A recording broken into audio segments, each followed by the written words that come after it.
예, 길벗 아카데미에서 영어를 가르치고 있는 영어과 주완준입니다. 제가 오늘 받은 문제는 평소랑 똑같이 고2, 고3 응용어법 문제고요. 두 문제 모두 1등급 학생을 대상으로 강의를 진행하겠습니다.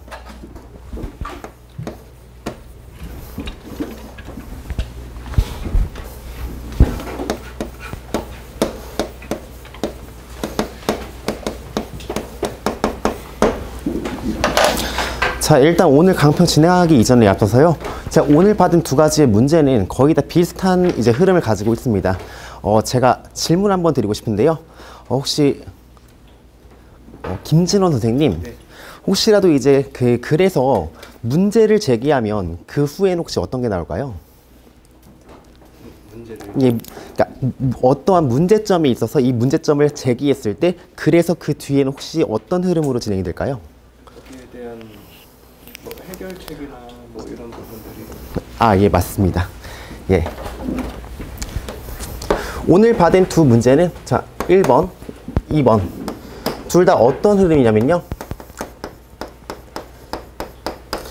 특정 문제를 제기하고 여기에 대한 해결책을 제시하는 글입니다. 일단 앞에부터 문제 제기와 해결책을 찾아가면서 빠르게 진행해 보겠습니다. 자, 첫 번째 문장 보시면 One of the greatest barriers to human understanding and communication is that we cannot see inside another person's mind 라고 되어 있습니다. 자, 그럼 첫 번째 문장에서 말하고 싶은 건 뭐냐면요. 인간의 이해와 커뮤니케이션에 있어서 가장 큰 장벽 중에 하나는 우리가 다른 사람들의 마음을 볼 수 없다라는 것입니다. 자, 일단 그럼 문제는 간단하게 정리해 보겠습니다.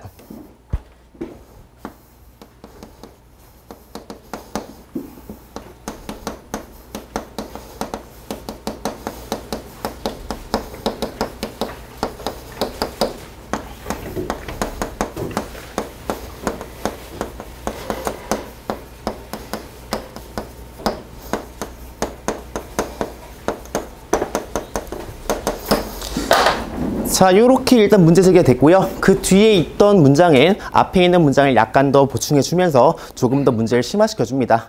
자, 뒤에 보시면 this limitation, 이 제한이라고 하는 것은 give rise to, 뭔가를 지금 불러일으킬 수가 있는데요. unintended misunderstandings, 예기치 않은 오해를 불러일으킬 수가 있고 allows people, 사람들이 어떤 걸 하도록 하냐면요. to employ, 사용하도록 하는데 all sorts of, 모든 종류의 deceptive strategies 라고 하면서 기만적인 전략을 사용한다 라고 합니다. 그리고 이 전략들은 both consciously, 의식적으로 할 수도 있고요. and unconsciously니까 지금 무의식적으로 할 수도 있다는 것이지요. 그리고 그 다음 문장을 넘어가면요. 자, some of the ways, 어떠한 방식들인데 digital technology is helping us overcome this barrier 까지가 앞에 있는 주어를 꾸며주면서 디지털 기술이 이러한 장벽을 극복할 수 있도록 우리를 도와주는 그 방법들을 포함하고 있는데 많은 수단들을 포함하고 있습니다. 이 수단에서는 첫 번째는 truth detection이라고 하니까 우리말로 하면 거짓말 탐지기 정도가 될 것 같고요. 그리고 multimodal communication이라고 하면 다양한 커뮤니케이션이 될 수가 있고, 그리고 마지막으로는 디지털 리드아웃이니까 디지털적인 해독 같은 것이 있을 수가 있습니다. 우리 자신과 다른 사람들의 뇌파에 대해서. 그럼 사실상 주제는 다 끝났기 때문에 주제부터 정리해 보겠습니다. 자, 주제는 아까 말씀드렸듯이 인간 커뮤니케이션에서 다른 사람들의 마음을 볼 수 없다라는 게 문제였습니다. 그럼 이 해결책으로 나와 있는 건 뭐냐면요. 디지털 기술이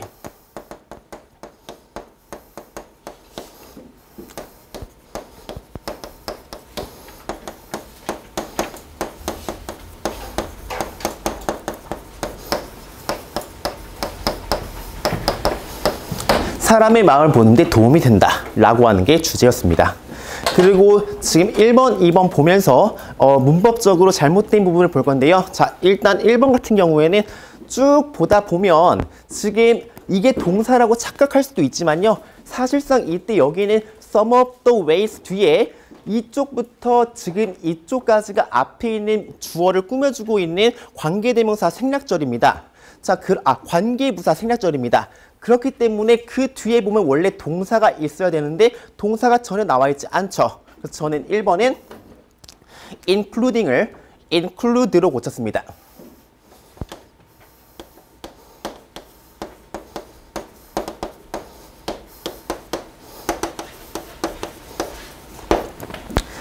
자, 그리고 2번 같은 경우에는 제가 지금 올라오기 전까지 계속 좀 고민을 하긴 했는데요. 쭉쭉 읽어봤을 때 전치사도 그렇고 지금 뭐 맥락상도 그렇고 거의 다 틀린 게 없어 보이긴 하는데 일단 제가 해석을 해보겠습니다. 자, as people gain access to and learn to take into account others' unspoken motives, such needs and judgment in their own thinking. 뭐 해석해보자면 점점 사람들이 지금 접근할 수 있게 되고요. 다른 사람들의 뭐 말하지 않은 동기 같은 것들, 생각 같은 것들, 혹은 욕구 같은 것들, 그리고 그 자신의 생각에 대한 판단 같은 것들, 이런 것들을 고려할 수 있음에 따라 그들의 wisdom, 지혜는 지금 will be increased니까 증가될 수가 있다라고 합니다. 맥락상 봐도 그렇고 사실 문법적으로 봤을 때 그나마 제가 말씀드리려고 했던 부분은 be increased에 있는 increase가 종종 자동사로 쓰이고 하기 때문에 이쪽 부분을 be increased에서 increase로 고치면 되지 않을까라고 생각했습니다.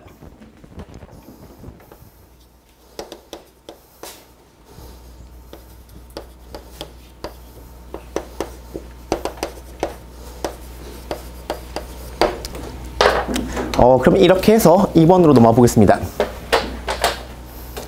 자, 2번 같은 경우에도 아까 했던 그 글이랑 똑같거든요. 문제를 제기하고 해결하는 문제입니다. 자, 일단 첫 번째 문장 보시면요. 자, for years, 수년 동안 many psychologists have held strongly to the belief. 많은 심리학자들은 그 믿음에 대해서 굉장히 고수하고 있었는데 이 믿음이 어떤 것이냐? That the key of addressing negative health habits. 뭐 부정적인 건강에 대한 이 습관들을 해결할 수 있는 그 핵심은 is to change behavior, 행동을 변화시키는 것이다 라고 말했습니다. 사실상 첫 번째 문장에서 거의 모든 게 끝난 느낌이지만 한 문장만 더 읽어보겠습니다.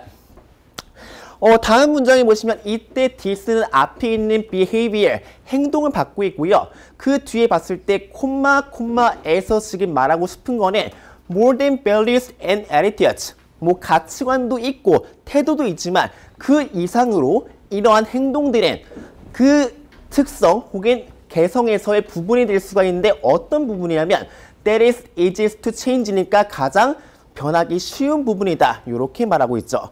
뭐 그렇기 때문에 앞에부터 지금 종합해 보자면 부정적인 건강에 대한 습관을 없애기 위해서 가장 좋은 것은 이 행동을 변화시키는 거다라고 하는 게 주제입니다. 그럼 간단하게 주제부터 정리해 보겠습니다.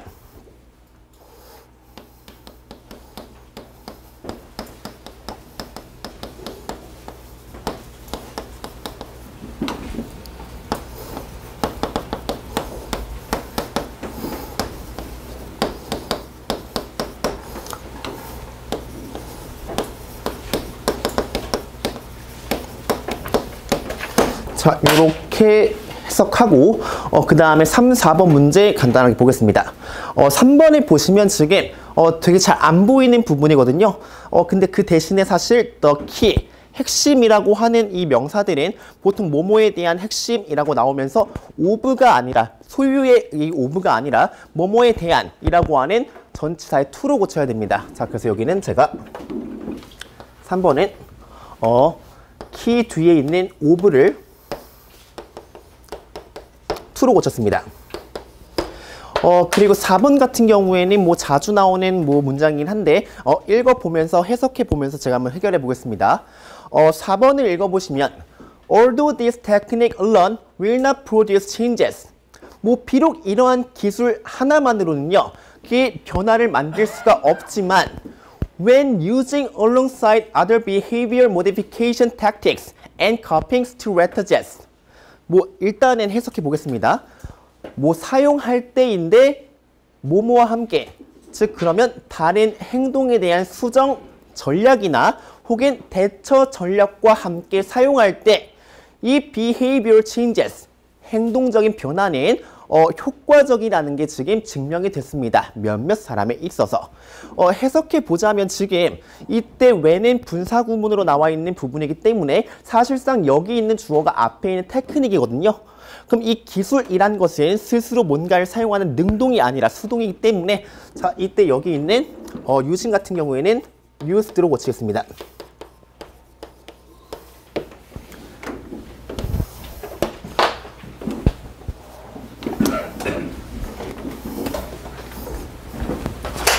자, 이제 3분 잡고 문제 정리해 보도록 하겠습니다.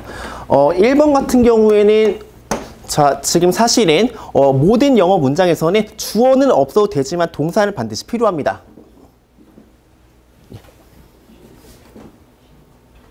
아,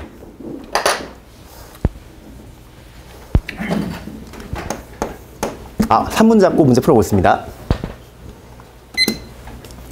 자, 1번 같은 경우에는 사실 자주 나오는 문제긴 한데요. 모든 영어 문장에 있어서는 주어는 없어도 되지만 뭐 없다기보다는 생략될 수 있지만 동사는 반드시 필요합니다. 자, 그렇기 때문에 지금 동사 자리에 있어야 되는 이 including을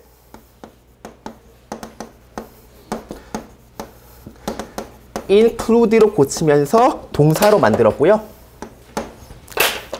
그 다음에 2번 같은 경우에는 사실 가끔씩 이 자동사랑 그 타동사로 이제 혼용되는 부분에서 되게 어렵게 나오는 부분이긴 한데 자, 이때 같은 경우에는 their wisdom, 그들의 지혜가 남들에 의해서 증가된다기보다는 스스로 앞에 있는 이러한 학습을 통해서 증진된다 라고 하는 자동사의 느낌이기 때문에 이 be increased라고 하는 수동태 형태를 increase 능동의 형태로 바꾸었고요. 자, 그리고 3번 문제.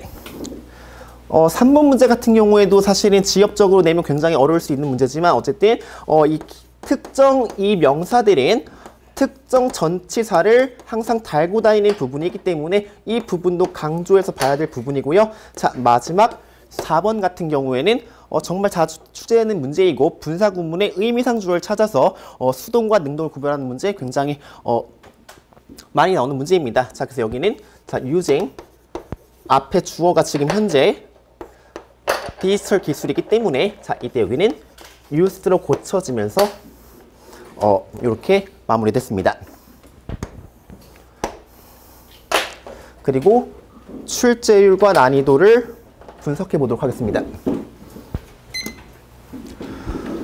자, 1번 뭐 준동사 자리에 있는 동사 자리 혹은 동사 자리에 있는 준동사 구별하는 문제 굉장히 자주 나오기 때문에 이 출제율 같은 경우에는 저는 5분의 4 정도로 잡았고요.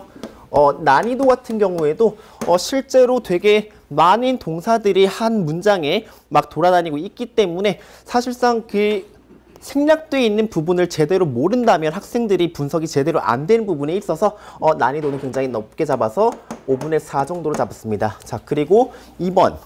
2번 같은 경우에도 출제율이 뭐 사실 뭐 수능에서 자주 나오는 편은 아니거든요. 근데 그 대신 그 특정 자사고나 아니면 특정 뭐 되게 영어가 어려운 학교들에서 지역적으로 나오는 경우가 있기 때문에 출제율 같은 경우에는 5분의 3.5 정도로 잡고 난이도는 좀 어렵기 때문에 4.5 정도로 잡겠습니다. 자, 그리고 세 번째에 있는 명사에 달려있는 전치사에 대한 부분은 특정 부분 많이 있거든요. 지금 같은 경우엔 키였지만 뭐 예를 들어서 뭐 dedicate 혹은 뭐 devote 같은 동사들도 항상 그 뒤에 전치사 to를 달고 나오기 때문에 그런 것들을 외워줘야 되는 부분이 있어서 중요한 부분이었고요. 출제율 같은 경우에도 그렇게 엄청 희귀하다고 생각하진 않기 때문에 5분의 3 정도 그리고 난이도는 5분의 3.5 정도로 잡았습니다. 자, 그리고 마지막에 있는 분사 문제. 분사 문제에서 특히 이제 능동과 수동을 구별하는 문제는 정말 자주 나옵니다. 그래서 이거는 5분의 4.5 정도로 줬고요. 그 다음에 난이도 같은 경우에는 그렇다고 해서 파악하는 게 많이 어렵진 않았기 때문에 5분의 3 정도로 잡아보겠습니다. 이상 강편을 마치도록 하겠습니다.